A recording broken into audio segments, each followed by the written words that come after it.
প্রচারের শুরুতেই নন্দীগ্রামে অভিষেক বন্দ্যোপাধ্যায় আগামী 25 তারিখ নন্দীগ্রামে কর্মী সভা করতে চলেছেন অভিষেক বন্দ্যোপাধ্যায়। অর্থাৎ নন্দীগ্রাম সেদিকেও একেবারে পাখির চোখ রাজ্য শাসক দলের, এবং প্রচারের শুরুতেই একেবারে নন্দীগ্রামে অভিষেক বন্দ্যোপাধ্যায় আগামী 25 তারিখ নন্দীগ্রামে কর্মী সভা করতে চলেছেন অভিষেক বন্দ্যোপাধ্যায়, যা অত্যন্ত গুরুত্বপূর্ণ। আপনারা জানেন নন্দীগ্রামে এবার তৃণমূল কংগ্রেসের প্রার্থী পবিত্র কর, যিনি শুভেন্দু অধিকারীর একেবারে ঘনিষ্ঠ এবং একটা সময় গত বিধানসভায় শুভেন্দু অধিকারীর হয়ে যাবতীয় নন্দীগ্রামে প্রচারের ঝাঁঝ বাড়িয়েছিলেন, তাকেই এবার প্রার্থী করেছে তৃণমূল কংগ্রেস শুভেন্দুর বিরুদ্ধে।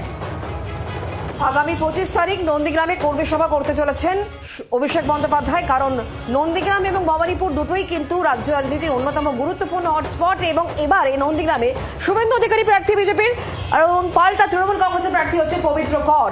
যুদ্ধধান দুই পক্ষের লড়াই, আর তারই মধ্যে হাই ভোল্টেজ প্রচার, কারণ অভিষেক বন্দ্যোপাধ্যায় আগামী 25 তারিখ তিনি নন্দীগ্রামে প্রচারে ঝড় তুলবেন। এই বিষয়ে আমাদেরকে আরো আপডেট দেবেন, আমাদের সঙ্গে রয়েছেন আমাদের প্রতিনিধি প্রবীর চক্রবর্তী। প্রবীর, আগামী 25 তারিখ স্বয়ং অভিষেক বন্দ্যোপাধ্যায় সেখানে পৌঁছে যাচ্ছেন প্রচারে ঝড় তুলতে। দেখো, রাজ্য এই যে বিধানসভা নির্বাচন, দুটি কেন্দ্র অত্যন্ত গুরুত্বপূর্ণ কেন্দ্র, একটা হচ্ছে ভবানীপুর, একটা নন্দীগ্রাম। এই দুটো কেন্দ্রে বিরোধী দলনেতা হচ্ছেন প্রার্থী অভিষেক বন্দ্যোপাধ্যায় প্রচার শুরু করছেন, এবং প্রচারের শুরুতেই দেখা যাচ্ছে নন্দীগ্রামে আগামী 25শে মার্চ দুপুর 2টোর সময় কর্মী সভা করতে চলেছেন তৃণমূলের সর্বভারতীয় সাধারণ সম্পাদক। অর্থাৎ প্রথমেই ফোকাস হচ্ছে নন্দীগ্রামে। তৃণমূল কার্যত এক প্রকার চ্যালেঞ্জ নিয়েছে যে নন্দীগ্রামে শুভেন্দু অধিকারীকে হারাবে, এবং সেক্ষেত্রে দেখা যাচ্ছে বাস্তবে পরিণত করতে অভিষেক বন্দ্যোপাধ্যায় যে প্রচার শুরু করছেন, সেখানে নন্দীগ্রামকে তিনি বেছে নিয়েছেন 25 তারিখ কর্মী সভা করার জন্য। তার এবং একই দিনে দাসপুরে এবং কেশিয়ারি এবং নারায়ণগড়ে তিনি সভাও করবেন।